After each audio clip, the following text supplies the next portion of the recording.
మహా అసహ్యకరమైనవి అని అంటున్నాడు. అది మామూలు అసహ్యకరమైనవి కాదంట. సాక్రిఫైస్, దేవుడి కోసం మనం సమర్పించేది. బలులు అంటే ఆ దినాల్లో అర్పించే బలులు మాత్రమే కాదు.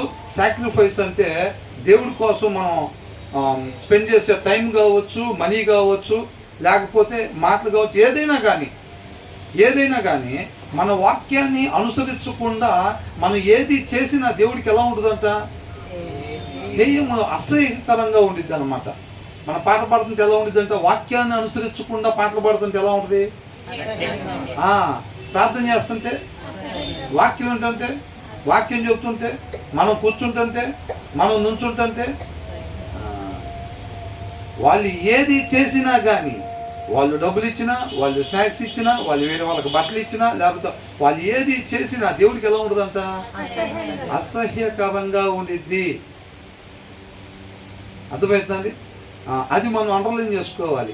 కాబట్టి మనం ఇంటి పక్కన తిట్టాం, మధ్యాహ్నం స్నాక్స్కి డబ్బులు ఇచ్చాం కదా, లెవెల్ అయిపోయిందా? అయిందా?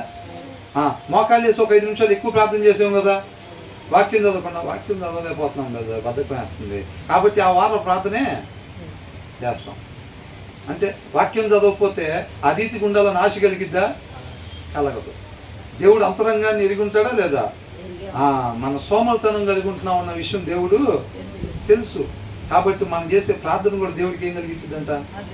అసహ్యాన్ని కలిగించింది. పాడే పాటలు కావచ్చు, మనం ఇచ్చే కానుకలు కావచ్చు, లేకపోతే మనం ఉపయోగించే సమయం కావచ్చు, మన వాక్యానుసారంగా ఉండకుండా ఇక్కడికి వచ్చి మనం స్టార్టింగ్ నుంచి ఎండింగ్ వరకు ఉన్నా సరే దేవుడికి ఏం కలిగించిందంట?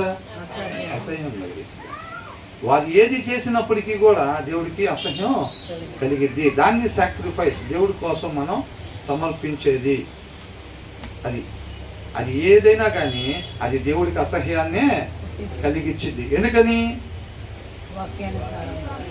భక్తిహీనులు అనే దగ్గర తేడా పడింది. అర్పణలో తేడా కాదు. 500 నోటు బాగానే ఉంది, దేవుడు ఎందుకు ఇష్టపడలా? నోట్లో ప్రాబ్లం కాదు, ఇచ్చిన వాళ్ళలో ప్రాబ్లం. ఎవరిలో ప్రాబ్లం అంట? అయ్యను నువ్వు సత్క్రియ చేస్తుంటే ఏంటంట? నువ్వు అర్పణ పెద్ద బేషన్లో తెచ్చుంటే అన్నాడా? నువ్వు సత్క్రియ చేసుంటే అన్నాడు. అవునా? తలెత్తుకునేవాడివిగా. అర్పణ పెద్ద బేషన్లో తెస్తే తలెత్తుకునేవాడివిగా అన్నాడా? అర్పణ ప్రాబ్లం కాదు, ప్రాబ్లం ఎవరంట? అర్పించేవాడు ప్రాబ్లం. ఇక్కడ భక్తిహీనుడుగా మనం ఉండకూడదు అనమాట.